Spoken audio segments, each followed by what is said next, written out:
हाय दोस्तों, कैसे हैं? Welcome to our channel Doctor Car. मैं आपका दोस्त और होस्ट देव नारायण आपका स्वागत करते हैं।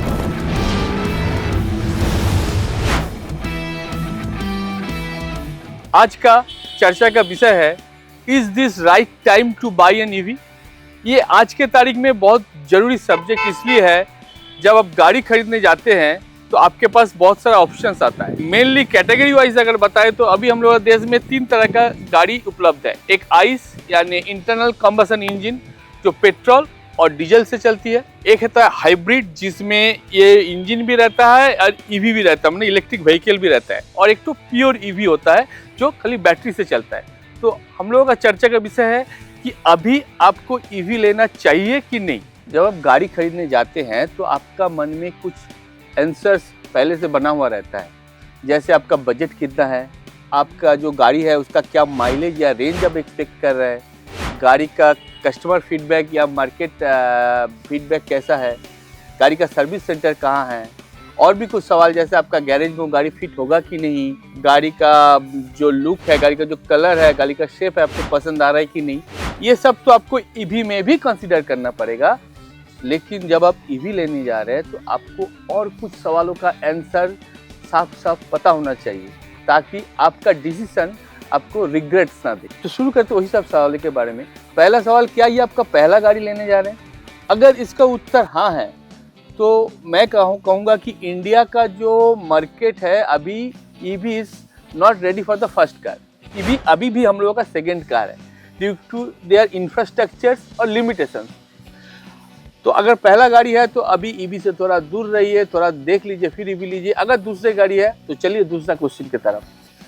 आपका गाड़ी जहाँ पे रहता है क्या वो आपका फिक्स्ड पार्किंग है? मैं ये सवाल इसलिए कर रहा हूँ कि एक सर्वे में पाया गया है कि इंडिया में 90% लोगों के पास कोई फिक्स्ड पार्किंग नहीं है।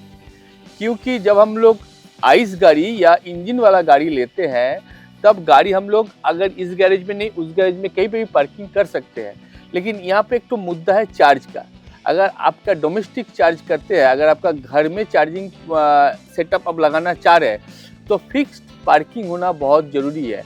अगर आपका रेंटेड पार्किंग है और आप जल्दी यहाँ से शिफ्ट करने वाले हैं तो ईवी लेने के पहले सोच लीजिए, क्योंकि आपका होना चाहिए, हो सकता है कि आपका एक्सपेंसेस डबल हो जाए। आप जहाँ पे है वहाँ पे एक तो चार्जिंग लगाए, ऑयल चार्जर लगाए, उसका एक तो एक्सपेंसेस है। फिर आप नए जगह में गए वहाँ पे चार्जिंग लगाए, वो एक तो सेटअप है। अगर आपका फिक्स्ड पार्किंग स्पेस नहीं है तो आप दोबारा सोच लीजिए कि आपको ईवी लेना चाहिए कि नहीं है। बाद में ये डिसीजन आपको रिग्रेट दे सकता है। तीसरा सवाल, आपका डेली यूजेस कितना है? देखिए, एक तो थंब रूल है बस ईवी के बारे में, जो आपका डेली यूजेस है उसका 5 टाइम्स होना चाहिए आपका ईवी का रेंज। मान लीजिए आपका 40 किलोमीटर्स का डेली अप डाउन है तो आपका मिनिमम 200 किलोमीटर्स का तो चार्जिंग रेंज होना ही चाहिए आपका ईवी का, तभी आप ईवी ले सकते हैं। तीसरा सवाल, आप जहाँ पे रहते हैं वो क्या कोई हाउसिंग सोसाइटीज़ वगैरह है? क्या आपका रेजिडेंस में कोई ऑब्जेक्शन तो नहीं आएगा ये चार्जिंग स्लॉट लगाने के लिए? ऐसा बहुत केस पाया गया है और कोर्ट में भी इसका केस चला गया है कि रेसिडेंशियल वेलफेयर एसोसिएशन, जिसको RWA बोलता है, वो लोग ऑब्जेक्शन किया है कि आपका तो इलेक्ट्रिक वायरिंग मेरा गैराज से नहीं आ सकता है, क्योंकि ये चार्जिंग पॉइंट में जो चार्ज आएगा, जो इलेक्ट्रिसिटी आएगा, वो तो कोई ग्रिड से आएगा, हो सकता है दूसरा गैराज से आए। तो ये पाया गया है, ऐसा हिस्ट्री है, इसीलिए बोला हूँ अगर रेसिडेंशियल वेलफेयर एसोसिएशन है आपका तो उससे बात करके ईवी लीजिए। अगला कंसीडरेशन ये होना चाहिए कि आपका शहर में इलेक्ट्रिसिटी कैसा है। ये इसलिए पूछ रहा हूँ, अभी भी इंडिया का बहुत सारा शहर में या बहुत सारा प्लेसेस में इलेक्ट्रिसिटी इज़ नॉट कंसिस्टेंट। देखिए, ये ईवी गाड़ी है, बस इसको बिना चार्ज किए आपकी गाड़ी तो चलने वाली है नहीं। तो अगर आपका शहर में सफिशिएंट इलेक्ट्रिसिटी जहाँ पे आप रहते हैं उसमें अगर कंसिस्टेंट इलेक्ट्रिसिटी नहीं है तो आप ईवी लेने से पहले दोबारा सोचिए। पाया गया ये जानकारी ये मिलता है कि अभी हम लोगों का जो इलेक्ट्रिसिटी सिस्टम है वो बहुत सारा ये इलेक्ट्रिक गाड़ी का फास्ट चार्जिंग के लिए एडिक्वेट नहीं है। हम लोगों को और 3000 टेरावाट इलेक्ट्रिसिटी ज़्यादा चाहिए होगा ये इकोसिस्टम खड़ा करने के लिए। तो अगर आपका शहर में इलेक्ट्रिसिटी सही नहीं है तो डिसीजन आपको लेना होगा कि अभी आप ईवी गाड़ी लीजिएगा कि थोड़ा देर रुक जाइएगा। ये इलेक्ट्रिसिटी स्टेटस एक तो स्टैटिक पॉइंट, एक तो कंसिस्टेंट पॉइंट में आना चाहिए। अभी एक तो बहुत इम्पोर्टेंट क्वेश्चन, आपका शहर में पब्लिक चार्जिंग इंफ्रास्ट्रक्चर ईवी के लिए कैसा है? ये सवाल इसलिए पूछ रहा हूँ मैं कि मान लेते हैं आप अपना गाड़ी घर में चार्ज करते हैं, वेरी फाइन, लेकिन ये इलेक्ट्रिसिटी है, ये कभी ख़राब भी हो सकता है। नेचुरल कैलामिटीज़ के द्वारा सोचिए आपका घर में इलेक्ट्रिसिटी ऑफ है, तब आपका ज़रूरत होगा आपका आसपास में ईवी चार्जिंग इंफ्रास्ट्रक्चर क्या है, क्योंकि ये ईवी गाड़ी है, बिना चार्जिंग तो ये चलेगा नहीं और बिना गाड़ी का आपका चलेगा नहीं। तो अगर आपका शहर में सफिशिएंट चार्जिंग इंफ्रास्ट्रक्चर है, मतलब मैं थर्ड पार्टी का बात बोल रहा हूँ, तो आप ईवी लेने के बारे में सोच सकते हैं। देखिए, ऐसे गवर्नमेंट विजन तो ये है कि शहर में हर 3 किलोमीटर्स में और हाईवे में हर 25 किलोमीटर्स में both side of the road charging infrastructure होना चाहिए, ये गवर्नमेंट का विजन है। लेकिन प्रैक्टिकल जो सिचुएशन आज के तारीख में है, हर 100 किलोमीटर्स में ओनली 5 चार्जिंग स्टेशन है और वो भी इक्वली डिस्ट्रीब्यूटेड नहीं है। दिल्ली, महाराष्ट्र में चार्जिंग स्टेशन जो है थर्ड पार्टी बाकी शहरों से काफ़ी आगे है। तो आपका शहर का चार्जिंग इंफ्रास्ट्रक्चर देख के आप डिसीजन लीजिए। खाली डोमेस्टिक चार्जर के भरोसे आप रहिएगा तो हो सकता है ये डिसीजन आपको रिग्रेट्स। अभी डॉक्टर कार का कुछ स्पेशल टिप्स अगर आप ईवी लेने के बारे में सोच रहे हैं तो, पहला, आपका घर में चार्जिंग इंफ्रास्ट्रक्चर है तब भी आप देखिए आपका घर का एटलीस्ट फ्यू किलोमीटर्स में, या आप जहाँ पे काम करते हैं ऑफिस, आपका वर्किंग प्लेस का फ्यू किलोमीटर्स के अंदर कोई पब्लिक चार्जिंग स्टेशन होना चाहिए जो आपको काम आएगा।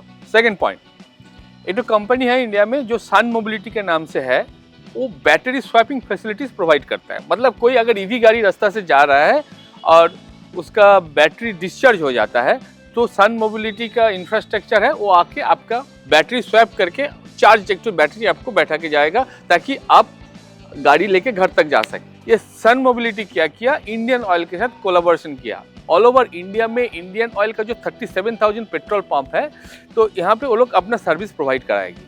तो अगर आपका शहर में सन मोबिलिटी है तो it is an added advantage for you to buy a EV.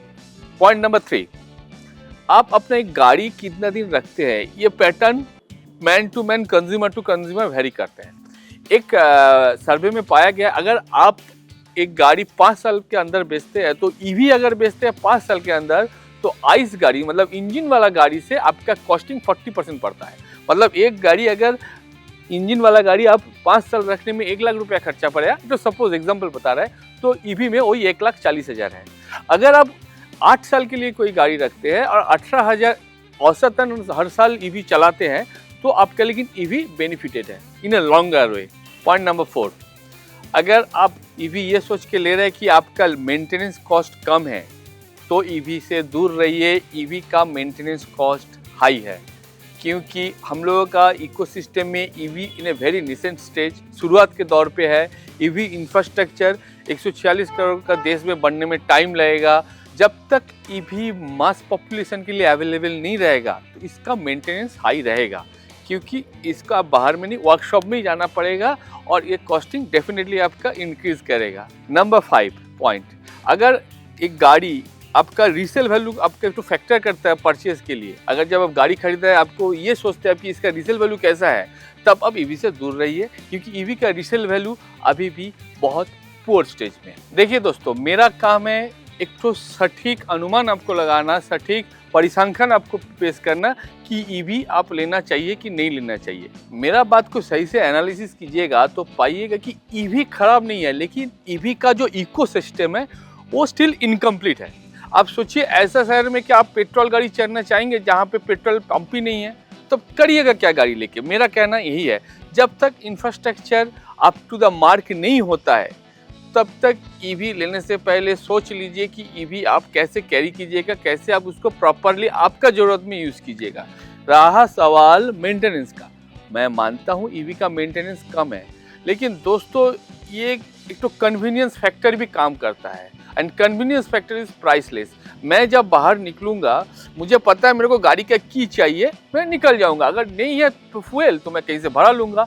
EV में ये एडवांटेज से आप वंचित रहिएगा। आपको कहीं पे जाने से पहले सोचना होगा कितना चार्ज है, this charge is adequate to reach that place और नॉट। दोस्तों, इस बात से इनकार नहीं कर सकते हैं कि अभी तक ईवी का इकोसिस्टम जो है ये हम लोगों का प्राइम और सोनली कार या ओनली कार नहीं बन सकता है। ये हम लोगों का सेकंड कार का ही पोजीशन अभी तक ले पाया है। आपके पास अगर एक गाड़ी या से अधिक गाड़ी है तो आप ईवी ले सकते हैं, उसका मजा भी ले सकते हैं। अगर ये आपका फर्स्ट कार या ओनली कार है तो ईवी आपको मुश्किल में डाल सकता है।